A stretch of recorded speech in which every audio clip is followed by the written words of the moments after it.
మనకంటూ ప్రత్యేకమైన కోరికలు లేకుండా ఊళ్ళో వాళ్ళకి బంధుమిత్రులకి ఏవి అవసరమో అందరికీ ఉపయోగపడే విషయం ఏదో అది గనక మనం చెయ్యగలిగితే మనం యోగ వాసిష్టం ప్రకారం జ్ఞాన మార్గంలో ఉన్నట్టే లెక్క. అప్పుడు కూడా పూర్తిగా మనశ్శాంతి లభిస్తుందని చెప్పలేం. ఒకంత అసంతృప్తి ఉంటుంది. అది చెబుతున్నాడు ఇప్పుడు. త్యక్త భోగాది కలనం విశ్రాంతిమనుపాగతం చేతః కేవలమప్యాసీత్ డోలాయామివ యోజితం. చేతః కేవలమప్యాసీత్ డోలాయామివ యోజితం. ఎంత సమాజ సేవ చేసినా, ఎంత మంచివాడుగా బతికినా, కుటుంబ బాధ్యతలన్నీ సక్రమంగా చేసినా, పిల్లలందరూ ఉద్యోగాల్లోనో వ్యాపారాల్లోనో స్థిరపడినా, పిల్లలకి పెళ్ళిళ్ళైనా, మనవరాళ్ళు మనవలు కలిగినా కూడా మీరు ఆలోచించండి, 70 ఏళ్ళు దాటిన వాడికి కూడా ఆవిడకైనా ఆయనకైనా పూర్తిగా మనశ్శాంతి ఉండదండి. ఏదో ఒక వెలితి, ఆందోళన కాదు వెలితి అంటారు, కొంచెం లోపం. ఏమిటో ఇవన్నీ చేశాం ఎందుకు అప్పుడు అనిపిస్తుంది, ఎందుకని ఇదంతా అనవసరం. ఇది నువ్వు పెంచుకున్నావు, చేసావు. నువ్వు పెళ్లి కాకముందే ఈ యోగ వాసిష్టం చదివి ఈ జ్ఞానాన్ని పొంది బ్రహ్మచారిణిగా ఉండిపోయి జ్ఞానం పొందితే ఇదంతా అక్కర్లేదు. నువ్వు పెంచుకున్నావు, కావాలని పెళ్లి చేసుకున్నావు, భర్త భార్య జీవితంలోకి వచ్చారు, పిల్లల్ని కన్నావు కాబట్టి పెద్ద చేసావు. మరి ఊళ్ళో వాళ్ళు చేస్తారేంటి, మనం చేయకపోతే? కన్నది మనమేగా. అక్కడి నుంచి వాళ్ళకేవో ఉద్యోగాలు అన్నావు వచ్చాయి, పెళ్ళిళ్ళు అన్నావు అయ్యాయి, వాళ్ళకి పిల్లలు అన్నారు కలిగారు. నీకైనా మనశ్శాంతి ఎందుకు లేదు చెబుతున్నాడు ఇక్కడ. త్యక్త భోగాది కలనం. అన్ని రకాల భోగాలు విడిచిపెట్టినా సరే, అన్ని రకాల సంతృప్తిగా ఉన్నా సరే, ఇంక నాకేం అక్కర్లేదురా, మీరన్నీ చూసుకోండిరా అని తల్లిదండ్రులు పిల్లలకి చెప్పేసినా సరే, విశ్రాంతిం అనుపాగతం. మనస్సు విశ్రాంతిగా ఉండదు. ఏదో ఒక వెలితి, ఏదో ఒక ఆందోళన. ఏమిటో తెలుసా ఆ ఆందోళన ఎలా ఉంటుందంటే, ఎంత చేశాం అయినా పోవాలిగా, చనిపోవాలిగా, తప్పదుగా, 70 దాటాగా, ఇంకా 2 ఏళ్ళు 3 ఏళ్ళు. ఈ చింత అండి, మృత్యు భయం మనిషిని పీడిస్తుంది. అది వేదాంతం యోగ వాసిష్టం మనకి తెలియజేస్తున్నమాట. ఎంత సేవ చేసినా, నువ్వెంత జ్ఞానిగా ఉన్నా, ఎన్ని మంచి పనులు చేసినా మృత్యు భయం తొలగి ఆత్మజ్ఞానం కలిగే వరకు నీకు చింత తప్పదు. విశ్రాంతిం అనుపాగతం. విశ్రాంతి పొందలేదు మనస్సు. పైగా ఎలా ఉంటుంది తెలుసా? చేతక కేవలమప్యాసీత్ దోలాయామివ యోజితం. మనస్సు ఎలా ఉంటుందంటే ఉయ్యాలలాగా అటూ ఇటూ ఊగుతూ ఉంటుంది. దీన్నే ఆందోళన అంటారు. తెలుగులో ఆందోళన అంటారు కదా. ఆందోళన అంటే ఉయ్యాల. సంస్కృతంలో ఆ మాటకు అర్థం ఉయ్యాల. డోల అంటే ఉయ్యాల. డోలాయం చెల స్వామిన్ అని కీర్తనలు ఉన్నాయి. ఉయ్యాలోగవయ్య అని వెంకటేశ్వర స్వామి ఉయ్యాలు ఊగుతుంటే పాట పాడతారు ఎంఎస్ సుబ్బలక్ష్మి గారు. డోలాయాం చెల అంటే అది ఉయ్యాలోగవయ్య. అంటే ఆందోళన అంటే కంగారు పడకాల. ఆ మాటకు అర్థం ఏమిటంటే ఉయ్యాల ఊగడంలో కంగారు ఏమిటండి? చిన్నపిల్లలను ఉయ్యాలెక్కి ఊగమానండి, మీరు వద్దన్నా ఊగుతూనే ఉంటారు. మరి మన జీవితం ఉయ్యాల అయితే మనకు ఆందోళన ఎందుకు వచ్చింది? అది ఉయ్యాల అనుకోవట్లేదు. మన జీవితాన్ని ఎలా ఆశిస్తామంటే ఉయ్యాలెక్కి ఊగినప్పుడు బాగానే ఉంటుంది, అది ఉయ్యాల కాబట్టి ఊగుతాం. కానీ జీవితం దగ్గరికి వచ్చేసరికి అది ఉయ్యాల అంటే ఒప్పుకోం. ఇది శుభ్రంగా 7 అంతస్తుల మేడ, అందులో అరుగు పీఠం అన్నీ ఉంటాయి. లేదు, అది ఉయ్యాలే. ఓసారి ఇటు ఓసారి అటు ఊగుతుంది, తట్టుకో. ఆ మాటకు వస్తే మనకు పూర్వదు అట్టతద్దికి ఉయ్యాల ఊగమని ఆడపిల్లల్ని ప్రత్యేకంగా ఎందుకు ప్రేరేపించి ఊగించేవారు అంటే, సంసార జీవితంలో ఉండే ఆందోళనలన్నీ తట్టుకోవడానికే ఆ ఆట ఆడించారమ్మా. ఆ ఆట ఆడించారు. అంత గొప్పది తెలుగు ఆట, తెలుగు పాట, తెలుగు మాట అంత గొప్పది. ప్రత్యేకించి ఆడపిల్లల్ని ఆడించే ఆటలు కొన్ని ఉన్నాయి పూర్వం, ఇప్పుడు మానేశారు. కానీ అవన్నీ కూడా అన్ని ఒత్తిళ్ళు తట్టుకోవడానికి మనకు వస్తాయి. అట్టతద్ది ఉయ్యాల. ఎంత వేగంగా ఊపుతారో పట్టుకుని. ఇక్కడ చుట్టూ ఉయ్యాలంటే విపరీతమైన వేగం. వెనకాల ఒక అమ్మాయి అంటే ఊపేస్తూ ఉంటుంది, కళ్ళు తిరిగిపోతూ ఉంటాయి. రేపు జీవితం అలాగే ఊగిపోతుందమ్మా. సంసార జీవితంలోకి వచ్చాక మొగుడు ఎవడొస్తాడో, రాముడు వస్తాడో, రావణాసుడు వస్తాడో ఎవడికి తెలుసు. ఇక్కడ వాడు మంచివాడే కావచ్చు, పిల్లలు లాంటి వాళ్ళు పుడతారో. అందుకని వాళ్ళకి అలవాటు చేసేవారు.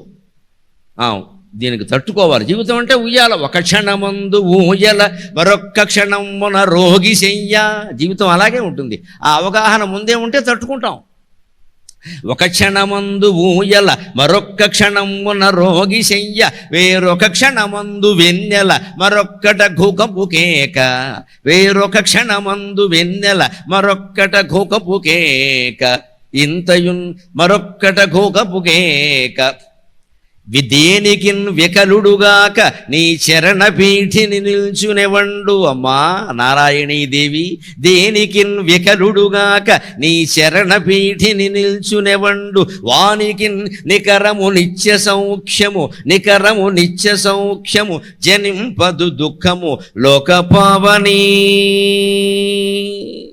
ఇష్టదైవం కావ్యంలో అమ్మవారి మీద రాసిన పద్యం ఇది. జీవితం అంటే ఒక క్షణంలో ఉయ్యాల, ఏదో అలా ఊగినట్టుగా ఉంటుంది. మరొక్క క్షణమున రోగి చెయ్య, పొరపాటున ఉయ్యాల మించి కింద పడితే కాళ్ళు విరుగుతాయి. డాక్టర్ గారు కాలు తీసి పైకి కట్టేసి 3 నెలల బెడ్ రెస్ట్ అయిపోయింది రోగి చెయ్య. ఎవడొకమన్నాడో. ఊగడం తప్పు కాదు, భయపెట్టద్దు, జాగ్రత్తగా ఊగాలి. ఊగడం తప్పు కాదు. కాలు విరుగుతుంది కదా అని ఊగడం మానేస్తామా? చెయ్యి తెగుతుంది కదా అని కత్తితో కూరగాయలు కోయడం మానేస్తామా? చీరంటుకుపోతుందేమో అని గ్యాస్ పై వాడడం మానేస్తామా? పిచ్చి అంటారు దాన్ని. అలా ఉంటే అలాగా ఉయ్యాలు ఊగాలి, కానీ పడకుండా చూసుకోవాలి. జీవితంలాగే గడుస్తుంది, దాన్ని ఆస్వాదించాలి, అనుభవించాలి. ప్రమాదాలు జరగకుండా చూసుకోవాలి. జరిగినా మన వల్ల జరగద్దు, ఎవడి వల్ల జరిగితే చూద్దాం, ఏం చేయాలి. మనం చేయొద్దు, మనం తెచ్చిపెట్టుకోవద్దు. కష్టాలు తెచ్చిపెట్టుకోవడం ఎందుకండి? మనం మన బుద్ధి కారణంగా తెచ్చిపెట్టుకుంటాం. ఇవాళ అప్పు లేని వాళ్ళు ఏంటండి? ఈ మధ్య పత్రికల్లో చూశారు మీరు, ఆంధ్రప్రదేశ్లో 61% అప్పుల్లో ఉన్నారండి మొత్తం. అందున నమశివాయ మహిళలే ఎక్కువ. అమ్మో, స్త్రీ జాతికి నమస్కారం. పేపర్లో వచ్చింది, విలేకరులు కూడా ఇక్కడే ఉన్నారు, అడగండి. ఈనాడు పత్రికలు వచ్చిందమ్మా, 61%. అందులో మహిళలే ఎక్కువ. పైగా గ్రామీణ మహిళలే. గ్రామీణ మహిళలకు అప్పు చేసే పని ఏంటి అసలు? బాగా పెరిగిపోయే దురాశలన్నీ ఇక్కడ. తోడుకోడలతోనో ఎవరితోనో పోల్చుకోవడం, వాళ్ళ ఇంట్లో ఉన్నామని మన ఇంట్లో ఉండాలి. నొక్కాయి ఫోన్, నొక్కాయి అమెజాన్ సర్వీస్ వచ్చాయి మొత్తం అన్నీ. మరి ఏమవుతుంది అప్పులు కాకపోతే? 60% మంది అప్పుల. ప్రభుత్వాన్ని అనుకోవడం ఎందుకంటే ప్రైవేట్ రుణాలు, ప్రభుత్వ రుణాలు కాదు. సరే, వాళ్ళ పాటలు వాళ్ళు పడుతున్నారు. వ్యక్తులు అప్పుల్లో ఉన్నవాళ్ళు 61% మందా? మనకి ఈ రాష్ట్రం ఏంటి అసలు? ఇక్కడ పైగా ప్రపంచంలో, దేశంలో మనదే మొదటి ర్యాంక్. ఆంధ్రప్రదేశ్ కదా ఆకారం అప్పుల్లో. ఎందుకు వచ్చిందండి ఇదంతా? మన కోరికలు. ఉయ్యాల లాంటి జీవితాన్ని మనం ఏం చేసాం? ప్రమాదకరం చేసుకున్నాం. ఒక రోగి చెయ్య వేరొక క్షణమందు వెన్నెల. ఒక్కోసారి జీవితం, రేపు కార్తీక పూర్ణిమ వస్తుంది, మరి 4-5 రోజుల్లో ఎంత ఆనందంగా ఉంటుంది. అంత వెన్నెట్లు వికరించినంత ఆనందంగా ఉంటుంది. హాయిగా ఏదైనా పెళ్ళికో పేరెంటానికో వెడుతుంటే అక్కడ అందరూ పలకరిస్తూ ఉంటే, ఇవి చీర ఎంత బాగుంది, మీ నగలు ఎంత బాగున్నాయని ఆడవాళ్ళని, ఈ మగవాళ్ళు రాగానే ఉద్యోగం బాగా మంచి మంచి ప్యాకేజీ బాగుందట కదా, ఈ మధ్య పెంచేట కదా అని మగవాడిని పలకరిస్తూ ఉంటే ఎంత ఆనందంగా ఉంటుందో. వెన్నెల్లాగే ఉంటుంది. మరి తర్వాత ఇంటికి వచ్చేసరికి మరొక్కట ఘోకపు కేక. ఆ ఉద్యోగం పోయిందని వారికి తెలిసిందనుకోండి, ఈవిడ మెళ్ళ నగల టాకెట్లు పెట్టాల్సి వచ్చింది అనుకోండి, అప్పుడు గొడ్లగోబ అరుపులా ఉంటుంది జీవితం, వెన్నెల్లా ఉండదు. ఘోకపు కేక. నిజమే, ఆయనకి ప్యాకేజీ బాగానే ఉంది, 40 lakhs ప్యాకేజ్. ఆ ఉద్యోగం పోయింది. ఇప్పుడు సాఫ్ట్వేర్ ఉద్యోగాలు అంతే, ఇవాళ ఉంటారే పోతాయి. సాఫ్ట్వేర్ ఉద్యోగులకి అర్థమైనంత వేదాంతం మొత్తం శంకరాచార్యకి కూడా అర్థం కాదండి. అంత గొప్పవాడు సాఫ్ట్వేర్ వారందరికీ నమస్కారం. ప్రతి క్షణమో కత్తి మెడ మీద వేలాడుతూనే ఉంటుంది. తీసేస్తాం తీసేయి కూశారు. నువ్వు బాగా పనిచేసావా, జీతం పెంచాలి కాబట్టి తీసేస్తాం. పని చేయలేదు కాబట్టి తీసేస్తాం. మొత్తం మీద తీసేస్తాం. పైగా టీమ్ లీడర్ అంటారు, వాడిని తీసేసే లీడర్. టీమ్ లీడర్ అంటే తీసేసే లీడర్. ఎంతమందిని తీసేస్తే నీకు అంత జీతం పెంచుతాం. మరి తీసేయడం కోసమే కంపెనీలు పెడుతుంటే ఇంకా ఉద్యోగానికి శాశ్వతత్వం ఎక్కడా? ఉద్యోగానికి స్థిరత్వం లేకపోతే జీవితానికి స్థిరత్వం ఎక్కడా? ఈ ఘోకపు కేక నుంచి, ఈ వెన్నెల నుంచి, వెన్నెల ఘోకపు కేక సమానంగా తీసుకునేలాగా ఎప్పుడూ వెన్నెల్లాగే మన జీవితం ఉండాలంటే, ఎప్పుడూ ఉయ్యాలలాగే మన జీవితం ఆనందం కలిగించాలంటే అమ్మవారు నారాయణీదేవి యొక్క స్మరణ ఒక్కటే మనని కాపాడుతుందమ్మా. అదే కాపాడు. నిరంతరం మనస్సులో శ్రీమాత్రే నమః శ్రీమాత్రే నమః శ్రీమాత్రే నమః అని ఉయ్యాల ఊగితే నీతో పాటు అమ్మవారు ఊగుతుంది. నువ్వు పడతావు కానీ అమ్మవారు పడతగా, నువ్వు పడకుండా చూసుకుంటావు. తల్లి ఉయ్యాలు ఊగింది అనుకోండి, తల్లి ఒళ్ళో పిల్ల ఉందనుకోండి, పిల్లని పండిస్తుందా? అమ్మవారి ఒళ్ళో మనం ఉంటే అంతేనమ్మా, మన బడనివ్వదు. ఆవిడైనా కింద పడుతుంది కానీ మన బడనివ్వదు. ఆవిడ పడితే ఆవిడకి ఏం కాదు. ఆదిశక్తి రమేయాత్మ పరమా భావనాకృతికి అనేక కోటి బ్రహ్మాండ జనని దివ్య విగ్రహ. ఆవిడికి పతనం ఏమిటి అర్థం లేకుండా? భగవంతుడు నమ్ముకోవాలి, అదొక్కటే మన కాపాడుతుంది. వానికి నికరము నిత్య సౌఖ్యము జనింపదు దుఃఖము లోకపోవాలి. అందుకని ఎంత మనం సేవ చేసినా, ఎంత మంచివాళ్ళమైనా, ఎంత జ్ఞానులమైనా, అంతిమంగా ఆత్మజ్ఞానం కిందకు పొందకపోతే, మనస్సు భగవంతుడిలో లయం కాకపోతే సంతృప్తి ఉండదు. ఏదో ఒక వెలితి ఉంటుంది. త్యక్త భోగాది కలనం విశ్రాంతి అనుపాగతం. భోగాల గురించిన ఆలోచన ఏం లేదు. మనమే వదిలేసాం. 70 ఏళ్ళు దాటింది, అన్నీ అనుభవించాం, ఇంకేం అనుభవిస్తాం? అన్ని రకాలు తిన్నాం, ఇంకేం తింటాం? అన్ని రకాల బట్టలు కట్టుకున్నాం, ఇంకేం కట్టుకుంటాం? అన్ని ఆభరణాలు పెట్టుకున్నాం, ఇంకేం పెట్టుకుంటాం? అని సహజంగానే సంతృప్తితో మనమే ఉన్నాం. కృత్రిమ వైరాగ్యం కాదు, నిజంగానే వైరాగ్యం. అయినా కానీ జీవితం ఎలా ఉంటుందంటే అసంతృప్తి ఏమిటో తెలుసా? ఇన్ని చేసినా పోవాలి కదా, ఇన్ని చేసినా పోవాలి కదా, అదే మృత్యు భయం.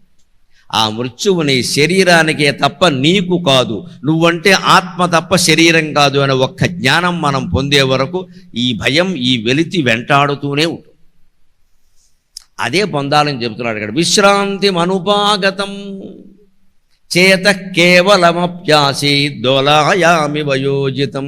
అయినా సరే మనస్సు ఎలా ఉందంటే దోలాయామి వయోజితం. ఉయ్యాలలో ఊగుతున్నదాళ్ళ అది పూర్తిగా శాంతిని పొందలేదు. అలాగని అజ్ఞానంలోనూ లేదు. ఉయ్యాలంటే అర్థం అది పూర్తిగా శాంతిని పొందలేదు. నువ్వు జ్ఞానివైతే, జ్ఞానం పొందితే శాంతంగా ఉండాలి. జ్ఞాని అనడానికి లక్షణం ఏమిటో తెలుసా? ఎప్పుడు చిరునవ్వుతో ఉంటారు, ఆడవాళ్ళైనా మగవాళ్ళైనా. ప్రతిదాన్ని తేలిగ్గా తీసుకుంటారు. మనం పెద్ద సముద్రవంత సమస్యని వాళ్ళ దగ్గరికి తీసుకెడితే, ఇదేముందిరా చిన్న పిల్లకాలువా, దీనికేముందమ్మా అంత కంగారు పడిపోతున్నావు అని చాలా తేలిగ్గా ఉపాయం చెప్తారు వాళ్ళు. వాడు జ్ఞాని. దేనికి కంగారు పడరు. వాడికి పెళ్ళి ఎంతో, శ్మశానము అంతే. పెళ్ళికి పిలిచారు కదా అని పొంగిపోరు ఇక్కడ. శ్మశానానికి వెళ్ళి బంధువుల శవాన్ని మోయవలసి వస్తే కృంగిపోరు ఇక్కడ. పోలేరా, ఇంతవరకు మన కుటుంబంలో పుట్టాడు, మన కులంలో పుట్టాడు, మన బంధువు, మన మిత్రుడు, ఆయన శవాన్ని మనం మోయకపోతే ఎవరు మోస్తాం? చివరి క్షణాలు మళ్ళీ దొరుకుతాయా? చివరి చూపు అంటారు అని అందరికంటే ముందు తానే వెళ్ళి నేను మోస్తానండి అంటాడు. కన్యాదానం చేసినప్పుడు ఎంత ఆనందంగా ఉంటాడో, ఈ శవం మోసేటప్పుడు కూడా అంతే ఆనందంగా ఉంటాడు. శుభాశుభాలు రెండూ సమానంగా తీసుకోవడమే జ్ఞానం. శుభమే జరగాలని కోరుకోవడం అజ్ఞానం, అవివేకం. జరగదు లోకంలో, అన్నీ జరుగుతాయి. ఇవాళ పెళ్లి చేసి రేపొద్దున శవం మోసిన వాళ్ళు కూడా ఉన్నారమ్మా. పరిస్థితులు అలాగే ఉంటాయి. ఏం చేస్తాం? తట్టుకోవాలి. ఎలా అయితే తట్టుకోగలుగుతాం? జీవితం డెవలప్ గుయ్యాల్లో ఊగుతున్నట్టుగా అయిపోయింది తప్పితే ఈయనకి పూర్తి జ్ఞానం పొందలేదు. జ్ఞానం వల్ల పొందవలసిన ధ్యాన సమాధి స్థితి ఉంది, అది పొందలేదు. అది పొందకపోతే ఏమీ ఉండవండి, అనుమానం లేదా. దాన్ని పొందాలి. ఎందుకు పొందాలంటే ఏం చేయాలో తెలుసా? మనం రోజు కాస్త ఆలోచించుకోవాలి.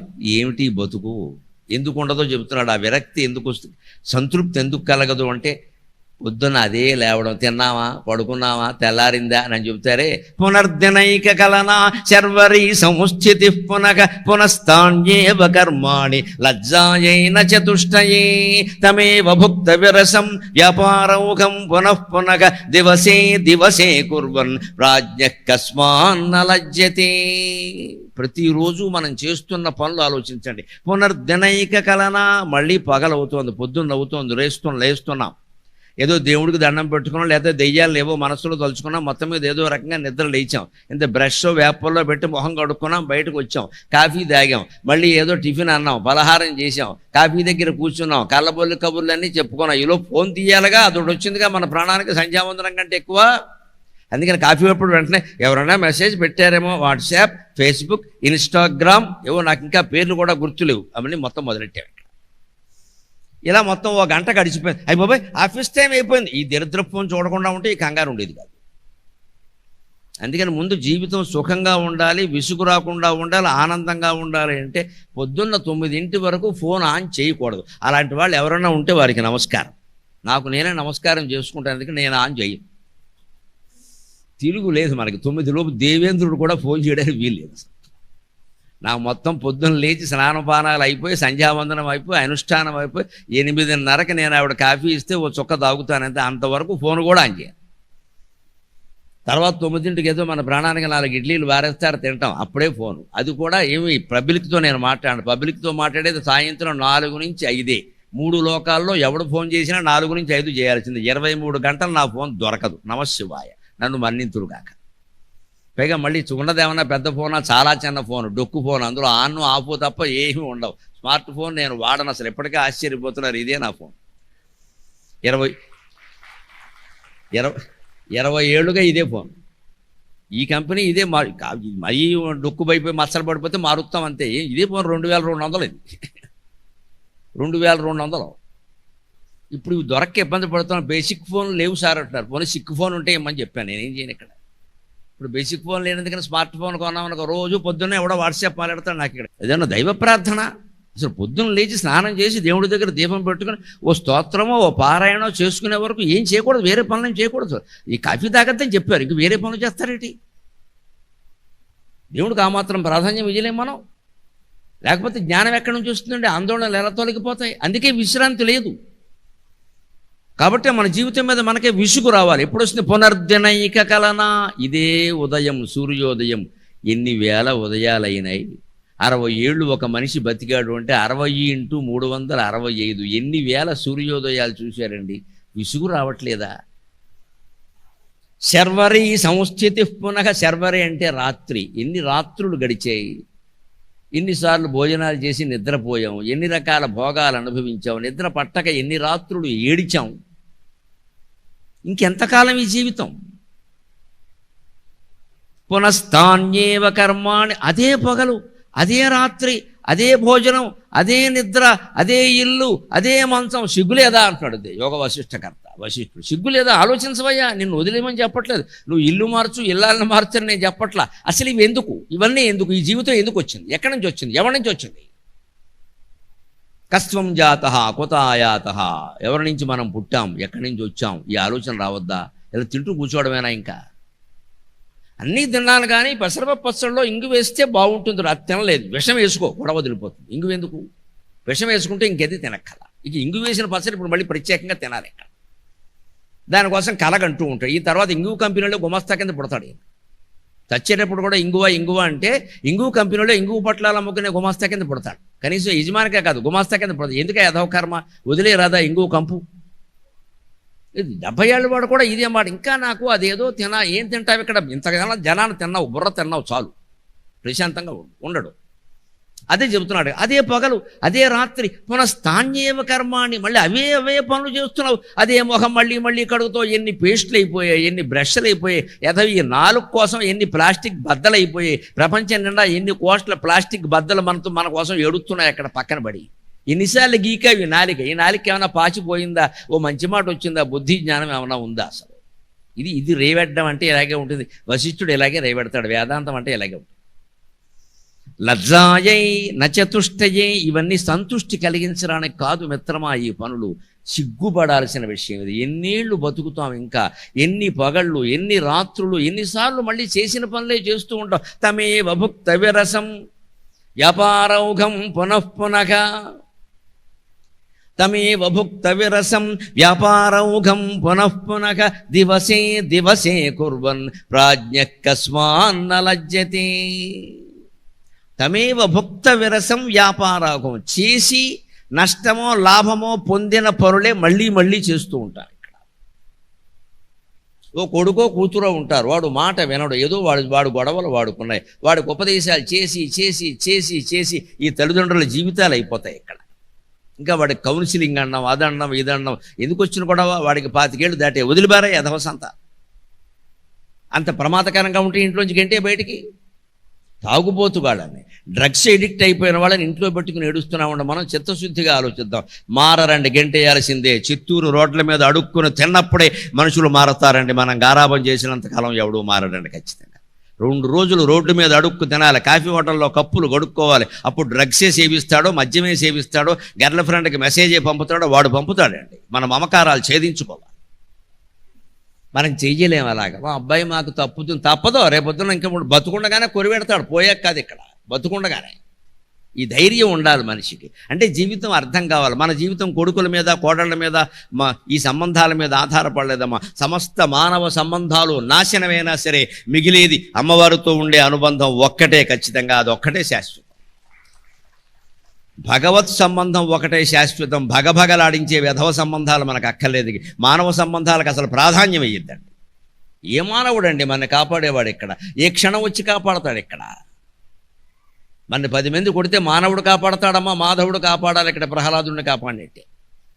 ఆ భగవంతుడిని నమ్ముకోగలగాలి, ఆ స్మరణ చెయ్యాలి నిరంతరం. లేకపోతే ఎంతకాలం విద్యుత్తమేవ భుక్త విరసం వ్యాపారౌఘం పునఃపునగ దివసే దివసే కుర్వన్. మళ్ళీ మళ్ళీ ప్రతిరోజు అవే చేస్తున్నావే, సిగ్గు లేదా, జ్ఞానం లేదా, సిగ్గు రావడం లేదా? లజ్జాయై నచతుష్ట దవసే దువసే కుర్వన్ ప్రాజ్ఞ కస్మాన్న లజ్జతే. ప్రాజ్ఞుడైన వాడు సిగ్గుపడతాడు కదా ఈ పనులు చేయడానికి అంటున్నాడు. ఇంకో మాట, మన జీవిత ప్రణాళికలు ఎలా ఉంటాయంటే ఎప్పటికీ ఈ కార్యక్రమాలు తెమలవండి, ఓదాని తర్వాత ఒకటి వస్తూనే ఉంటాయండి అలా. ఎందుకంటే తెమలడం మనకి ఇష్టం లేదు. దాన్నే చెబుతున్నాడు ఇక్కడ, ఇదం కృత్వా ఇదమప్యన్యతు కర్తవ్యమితి కల్పనాం కదాహం విహరిష్యామి పద విశ్రాంతయా ధియా. అభివృద్ధి అభివృద్ధి అభివృద్ధి. మనం పనిచేయకపోతే మరి డెవలప్మెంట్ ఎలాగండి? ఎంత అండి పనిచేయడం? 60 ఏళ్ళు దాటే ప్రభుత్వ ఉద్యోగం అయిపోయింది, ప్రైవేట్ ఉద్యోగం కూడా అయిపోయింది, రిటైర్ అయ్యామని చెప్పారు. రిటైర్ అయ్యి ఉద్యోగం చేస్తున్నామంటే తప్పనిసరి ఆర్థికమైన అవసరం ఉంటే తప్ప చెయ్యకూడదండి. నచ్చినా నచ్చకపోయినా ఇదే మాట, మానయ్యాలి, ఇంట్లోనే కూర్చోవాలి.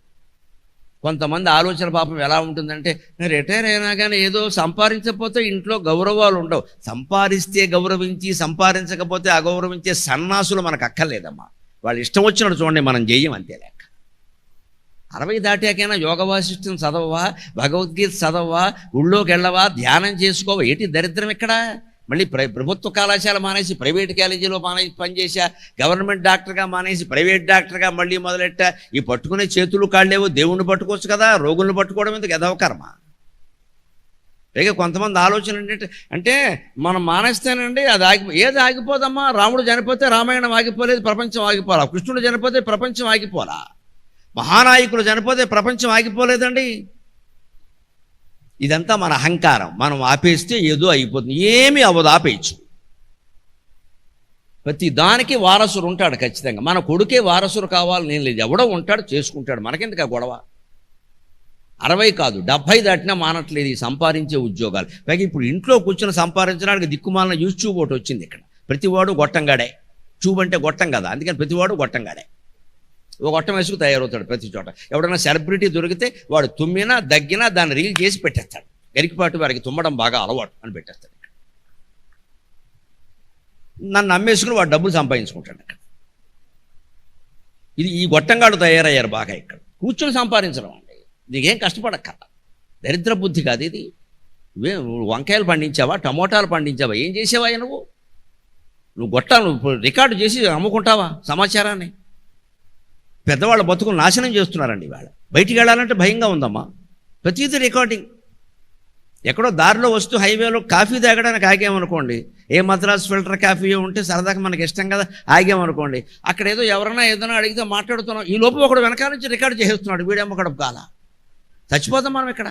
అక్కడ ఏదో మాట్లాడతాం తెలియక, అది పెట్టేస్తాడు ఇక్కడ. అదిగో ఆయన ఎలా అన్నారు కాఫీ సెంటర్లో. అంటే కాఫీ సెంటర్లో కూడా మాకు స్వేచ్ఛ లేదా? బయటికి వెళ్ళాలంటే భయంగా ఉందండి. సొంత కోరికలన్నీ చంపుకోవాల్సి వస్తుంది. ఇందుక మాకేం పెద్ద కోరికలు ఏం లేవు ఇక్కడ. ఏదో కాస్త కాఫీ తాగుతూ అది తప్పే కూడా పడిపోవడం వెంటనే ఇక్కడ. దాని గురించి మీ అభిప్రాయం, దీని గురించి ఎందుకు గురించి నా అభిప్రాయం ఎందుకు చెప్పాలి నేను? ఏదైనా అక్కడ మిత్రుడో ఎవరో ఉండి ఏదైనా మాట్లాడామనుకోండి, వెంటనే రికార్డింగ్. దీన్ని తీసుకెళ్ళి ఎక్కడ పెడతాడో తెలీదు. ఈ దరిద్రపు సంపాదన మానుకోవాలని ఆత్మవిశ్వాసం లేని వెధవలు చేసే పని ఇది. నువ్వు నేల మీద కష్టపడి, దేశంలో రైతు విత్తనాలు విత్తి 6 నెలలు నానా యాతన పడి పండినా పండకపోయినా భగవంతుడు దయాను కూర్చుంటాడు. ఆ రైతుల నుంచి నేర్చుకోవాలి ఈ యూట్యూబ్లు పెట్టే గొట్టంగాళ్ళు అందరూ ఇక్కడ. ఎంత కష్టపడుతున్నారు వాళ్ళు. ఏమైనా ఫలితం ఆశించారా? వస్తే వచ్చింది అనుకున్నారా? లేకపోతే ఖర్చులన్నీ వాయిదా వేశారు. భగవంతుడు దయలేదమ్మా, తిరుపతి వెళ్ళొచ్చాను కూడా మొన్న అంటాడు పాపం. అంత అమాయకంగా భూదేవి నుంచి ఏదైనా కాస్త కష్టపడి పనిచేసి చెమటోడ్చి 4 రూపాయలు సంపాదించుకుందామని చూస్తున్నాం. మనం ఇంట్లో కూర్చుని వాడి మీద వీడి మీద దుష్ప్రచారం చేసి సంపాదిస్తున్నామంటే మనం మనుషులవా, పశువులవా? అసలు నీకు సంబంధించిన జ్ఞానం నీకు ఏమాత్రం అందులో నువ్వు పెట్టుబడి పెట్టలేదు. ఇక్కడ నువ్వు ఎలా రికార్డు చేస్తావు దాన్ని? నీకేం హక్కు ఉంది? బోళ్ళు కష్టపడి ఇక్కడ కార్యకర్తలు లక్షలు ఖర్చు పెట్టి తీసుకొస్తున్నారండి. ఊరికే ఎవరు రారు, ఊరికే అవ్వమ్మా. నాకు ఇచ్చేదానికంటే వారు పెట్టే ఖర్చు చాలా ఎక్కువ ఉంటుందండి. ఈ హాల్ ఊరికే వస్తుందా? వ్యవహారాలు ఊరికే నడుస్తాయా? ఎన్ని ఖర్చులు పెట్టాలి? ఇంత ఖర్చు పెట్టినవాడు చేసుకుంటే వేరే విషయం, అది కాదండి. ప్రతివాడు రికార్డు చేసేవాడే. ప్రతి చోట మేము ఇక్కడ ముందు కెమెరాలు తీయించాల్సి వస్తుంది, ఎందుకంటే అందరూ వచ్చేస్తారు ఇక్కడికి. ఎక్కడి నుంచి వచ్చే హక్కు? నువ్వు కూర్చుని చెప్పు, 4 మాటలు తెలుస్తుంది. నాలాగే కూర్చుని 10 శ్లోకాలు కంఠస్థం చేసి చూస్తాను నేను. ఇది ఆలోచించాలి, కష్టపడి సంపాదించాలి, ఎవడ మీదో పడి తినకూడదు ఇక్కడ. అలా జీవితం గురించి ఆలోచించాలి ఖచ్చితంగా. తమేవ భుక్తవి రసం, అలా చేసిన పనులే ఎంతకాలం చేస్తాం? వ్యాపారౌఘం పునఃపునః. అందుకే మన జీవిత ప్రణాళిక ఎలా ఉంటుందంటే, ఎలా ఆలోచిస్తామంటే, మనం ఇదం కృత్వా ఇదమప్యన్యతు కర్తవ్యమితి కల్పనాం కదాహం విహరిష్యామి పదవిశ్రాంతయా ధియా. ఎన్ని పనులు చేస్తే మనస్సుకి శాంతి కలుగుతుంది, శరీరానికి కాదు. ఎన్ని ఉద్యోగాలు చేస్తే, ఎంత సంపాదిస్తే, ఇంట్లో కూర్చుని బయటికి వెళ్ళి కష్టపడి ఎంత సంపాదిస్తే జీవితానికి తెవలడం అనేది ఉంది. జీవితాన్ని మనం తెవుల్చుకోవాలండి, అది తెవలదండి. మనం తెవుల్చుకోవడం అంటే తెలుసా, వ్యవసాయదారులకి బాగా అర్థమవుతుంది. తెమల్చడం అంటారు తెలుగులో మాట. ఆలస్యం చేస్తుంటే ఎవరన్నా తెముల్చుకో అంటారు. తెమల్చడం అన్నమాట వ్యవసాయం నుంచి వచ్చిందండి. అది టెక్నికల్ వర్డ్, పారిభాషిక పదం. ధాన్యం కుప్ప నూర్చి ధాన్యాన్ని రాశిగా పోస్తారు. రాశిగా పోసాక మబ్బేసింది అనుకోండి, వాన వస్తోంది, తెమల్చండి అంటారు. అంటే తెమల్చడం అంటే కింద ఉన్న రాశిని పైకి గెంటడం. ఇలాగా అది చేతులతో పైకి గెంటుతారు. పెద్ద రాశి, ధాన్యపు రాశి ఉంది కదా, దాని కింద నుంచి ఇలా పైకి గెంటి సన్నగా చేస్తారు, దాన్ని చేసి గడ్డి కప్పేస్తారు, వాన కురిసినా తడవకుండా. అది తెమల్చడం. అది వ్యవసాయ సంబంధమైన పదం. అలా జీవితాన్ని సంక్షిప్తం చేసి మనం తెముల్చుకోవాలండి, అది తెమలదండి ఎప్పుడు కూడా. జీవితాన్ని ఇంక పనులు తగ్గిద్దాం, ఇంకా మాటలు తగ్గిద్దాం, ఇంకా ఆలోచనలు తగ్గిద్దాం, ఇంకా సంపాదన తగ్గిద్దాం, ఇంకెవరు పలకరించలేదని మనం అనుకోవద్దు. మనం కూడా ఎవరిని పలకరించదు, ఆపేద్దాం, వీలైనంత తగ్గించేద్దాం. బంధువుల ఇంటికి ఎవరిని పిలిచినా మనం వెళ్ళగలిగితే వెళ్దాం, లేదు ఊరికి వెళ్ళలేదని అనుకోవద్దు. అందరూ వెళ్ళారు, మన ఇంట్లో వదిలేశారు, మంచిదే, శుభ్రంగా భగవన్నామస్మరణ చేసుకోవచ్చు. ఈ ధోరణికి రావాలి. అలా సంక్షేపంగా ఉంటేనే మనం ఆనందంగా ఉండగలుగుతాం. విస్తృతి, వ్యాప్తి అనేవి వ్యాధి లక్షణాలు. విస్తృతి చేయడం వ్యాపారాలు, వ్యాప్తి చేయడం వ్యాధి లక్షణం. వ్యాప్తి అంటే వ్యాధి. మనకు ఒక కిరాణం కొట్టు ఉంది, మనకు ఒక పాఠశాల ఉంది, చాలు మనం నడుపుకుంటాం, జీవితాంతం అదే పాఠశాల నడుపుతాం, 2వ బ్రాంచ్ పెట్టాం. అందులో 200 మందో 300 మందో 400 మందో చాలు, వాళ్ళకి పాఠాలు చెప్పి సరిగ్గా చూసుకోగలిగితే చాలు. తర్వాత మన పిల్లలకి దాన్ని ఇచ్చేస్తాం, వాళ్ళు చూసుకుంటారు. అబ్బా కాదండి, ఎవడో వీడి దగ్గరికి వస్తారు, సార్ మీరు వేరే జిల్లాలో కూడా పెట్టాలి సార్, అక్కడ అందరూ మిమ్మల్ని అడుగుతాం. ఎవడు అడగల, ఈ సన్నాసి ఒక్కడే అడిగాడు. వీడే డబ్బా కొట్టుకుంటాడు ఇక్కడ, అందరూ ఎవడు అడగలేదు ఇక్కడ, ఎవరు అడగలేదు. వీడికి పెట్టియాలని ఉంది. అందుకని ఏమంటారంటే, పేరెంట్స్ అడుగుతున్నారు, ఏం అడగట్లేదు, నువ్వు అంత గొప్ప వశిష్ఠ మహర్షి ఏం కాదు ఇక్కడ, నీ బోర్డు విద్యాలయం గురించి ఎవరు అడగట్లేదు ఇక్కడ అని వీడే పట్టుకెళ్ళి పెట్టేస్తాడు. అక్కడ వీడు కొడుకుని పెడతాడు, లేకపోతే వీళ్ళు ఆవిడని అక్కడ పెడతాడు. అయిపోయింది, భార్య భర్త వియోగం, నమశివాయ. ఈ పనిలో చచ్చారు, వీడు సంసారం లేదు. అక్కడి నుంచి కొడుకును పెట్టారనుకోండి, కొడుకు ఆలోచనలకి ఈయన ఆలోచనలకు కుదరదు. ఈయనకంటే కమర్షియల్గా ఆలోచిస్తాడు కొడుకు. అక్కడి నుంచి గొడవలు. పైగా కొడుకులు ఒకదాంట్లో పెడతావు, 16 బ్రాంచీలు పెట్టామనుకో, కొడుకులు ఎక్కడ దొరుకుతారు? అంతమందిని కనలేం కదా, ఎవడెవడికో అప్పగిస్తాం, వాళ్ళందరూ తినేస్తారు. అక్కడి నుంచి తలనొప్పి, క్యాన్సర్లు, ఆందోళనలు, అప్పులు, వ్యాపారాలు, మొత్తం కంపెనీ శ్రీమద్ రమారమణ గోవిందో హరి. ఎవడు చేయమన్నా నేనింత? ఒక బడి పెట్టుకుని ఒక చోట ఉండి అక్కడ దాన్ని నడుపుకోవచ్చు కదా జీవితాంతం. తర్వాత వారసులకు ఇచ్చుకోవచ్చు కదా. ఒక కిరాణం దుకాణం పెట్టు, దాన్ని ఇదివరకు వ్యాపారస్తులు చాలామంది వైశ్యులన్నీ కిరాణం దుకాణాలు పెట్టినప్పుడు వాళ్ళ కొడుకులకి అవి ఇచ్చుకునేవారు. 2 కొడుకులు ఉంటే 2 దుకాణాలు ఇచ్చేవారు. ఎందుకు మాట్లాడేవారు కదా. ఇంకా ప్రపంచం అంతా వాళ్ళే చేయాలని అనుకోవాలి. ఇప్పుడు డీమార్టు, ఏదో స్పెన్సర్, ఇవన్నీ వచ్చాక మొత్తం ఆక్రమించి మారేశారు. చిల్లర కొట్లన్నీ పోయాయి మొత్తం. ఇంకా కులాలు, కుటుంబాలు వృత్తులు లేకుండా అయిపోయాయండి ఈ పెద్ద కొట్లు వచ్చాక. వాడు పిన్నీస్ కావాలంటే డీమార్ట్కి వెళ్ళాలమ్మా, అంత గొప్పదా అది? అదో పిన్నీస్కి మన ఊళ్ళో కొట్లో మనం కొనం. వాడు ఇచ్చేదేమో ఇంత పిన్నీస్, దానికి పెద్ద ప్యాకెట్, ముద్దలు తక్కువ మూతలు ఎక్కువని ఇంత ప్యాకెట్. అదంతా విప్పి అవతల వారేస్తే పిన్నీస్ వస్తుంది. దానికోసం పెద్ద ప్యాకెట్, దాని మీద వాడి ప్రకటన, ఈ పిన్నీస్ కొనండి అని ఎవరో సినిమా యాక్టర్ గారు చెబుతారు మనకి. అదో పిన్నీస్ వాడు ఎట్టుకోడు, చొక్కాక మనం కొనమంటాడు ఇక్కడ. వాడి ఖరీదు కూడా మన మీద వేస్తున్నాడు ఇక్కడ. ఈ మొత్తం అంతా వ్యాప్తే కదా. వ్యాప్తి అంటే వ్యాధి.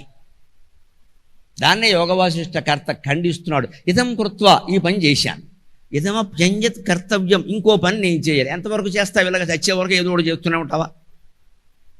ఒక్కొక్కడు మన ఇంటికి వచ్చి అంటాడు, మనం తిన్నగా ఏ పారాయణ విష్ణు సహస్రం చదువుకుంటున్నాం అనుకోండి, లలితా సహస్రం చదువుకుని వచ్చి, మీరు ఎలా కాదండి, మీరు కొంచెం బయటికి రావాలి, మీరు సమాజ సేవ చేసిన చాలనైనా అవతల బొమ్మని చెప్పాలి వెంటనే.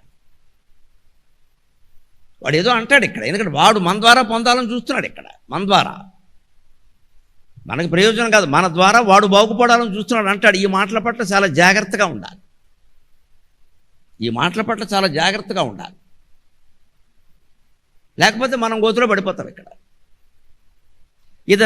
ఇదం కృత్వా, ఈ పని చేశాను, ఇదమప్యన్యత్ కర్తవ్యం ఇతి కల్పనాం, ఈ పని చేశాను ఇంకో పని చేయాలి అని ఈ కల్పన అంతా ఉంది, ఎందుకు చేస్తున్నావు? కదాహం విహరిష్యామి పద విశ్రాంతయాధియ, అసలు ఎప్పటికైనా ఈ మనస్సు ఆత్మలో శాశ్వతంగా విహరించే అవకాశం ఉందా? నీలోకి నువ్వు ప్రవేశించే అవకాశం ఉందా?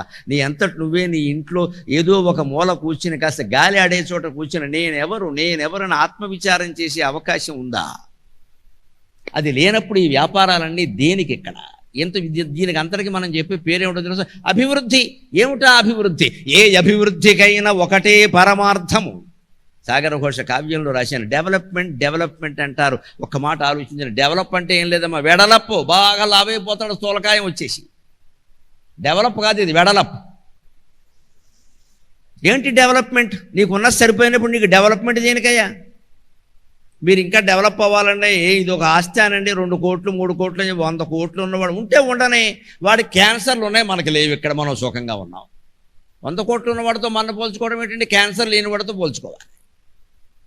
ఏ అభివృద్ధికైనా ఒకటే పరమార్థము.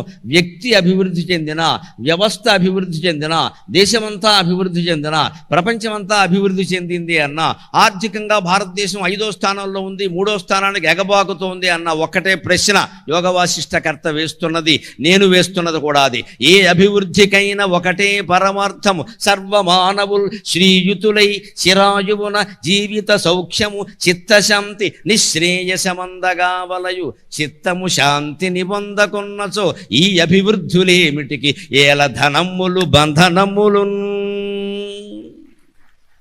దయచేసి ఆలోచించండి, దయచేసి ఇంత వైరాగ్యానికి కూడా స్పందిస్తున్న చిత్తూరు ప్రజల రసజ్ఞతకి నేను నమస్కారం చేస్తున్నా, రసజ్ఞతకి నమస్కారం చేస్తున్నా.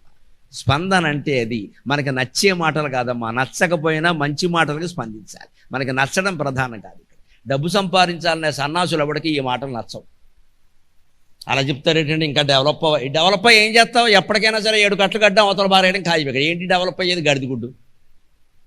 ఊరికే డెవలప్ ప్రతివాడు మాట్లాడదు. 25 ఏళ్ల వాడు ఆలోచిస్తే తప్పు లేదండి, 70 ఏళ్ల వాడికి డెవలప్ ఏంటండి అర్థం లేకుండా, డన్లప్ తరగడా వేసుకుని పడుకోకుండా. విశ్రాంతి లేదండి ఎవరికి. ఇంకా అలా కష్టపడుతున్నారు. కష్టపడితే పర్వాలేదు, కష్టాలు పడుతున్నారు, తెచ్చుకుంటున్నారు పనిగట్టుకుని.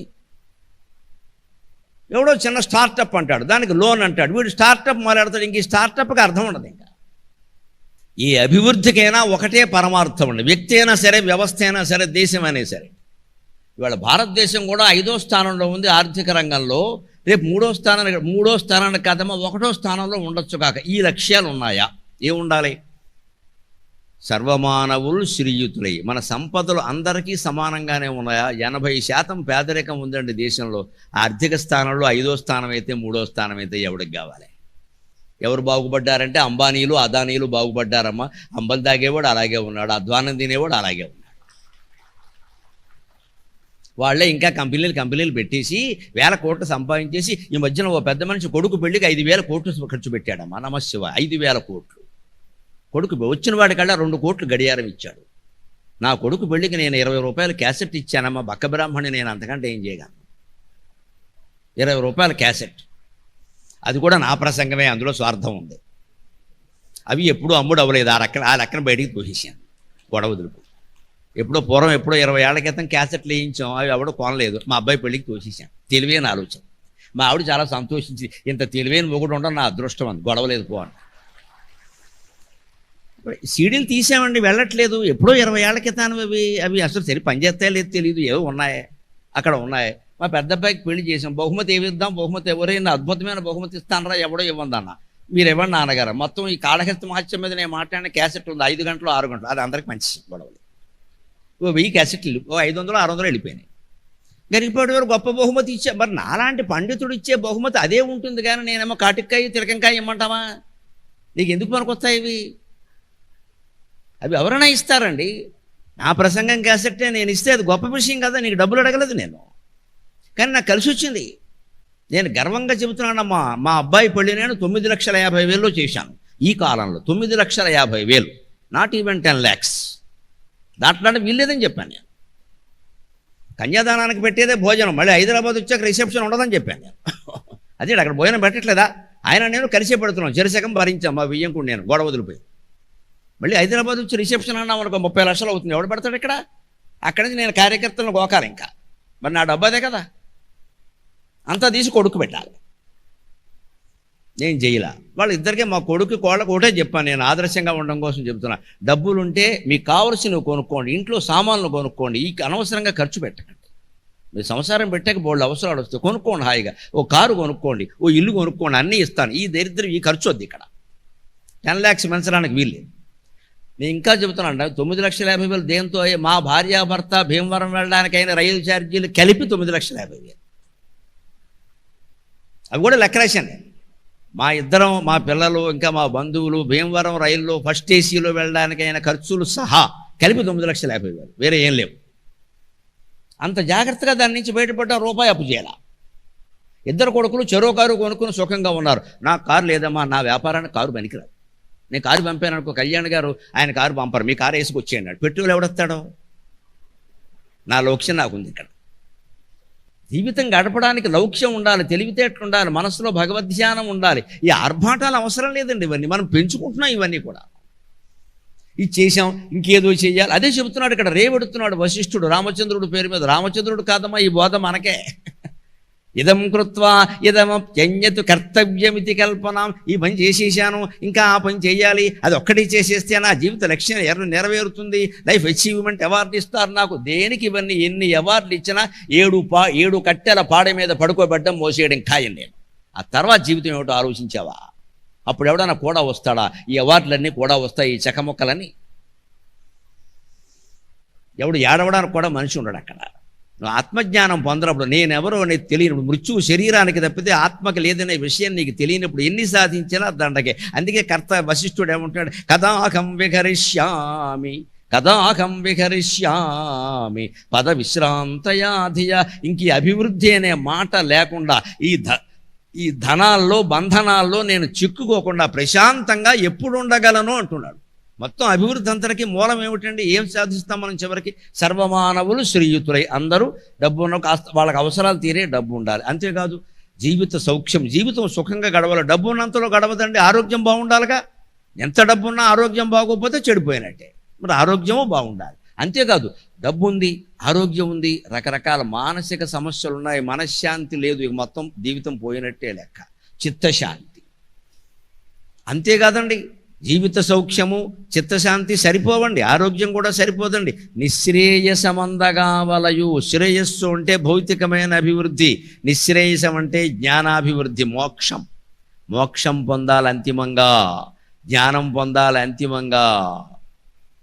చిత్తము శాంతిని పొందకున్నచో, మనస్సు గనక శాంతి లేకపోతే, తిన్న 2 గంటల్లో అన్నం అరక్కపోతే, పడుకున్న 2 నిమిషాల్లో సుఖంగా నిద్ర పట్టకపోతే, ఏల ధనమ్ములు బంధనమ్ములు. ఇన్ని ధనాలుండి, ఇన్ని బంధనాలుండి ఉపయోగం ఏదన్నా ఉందా?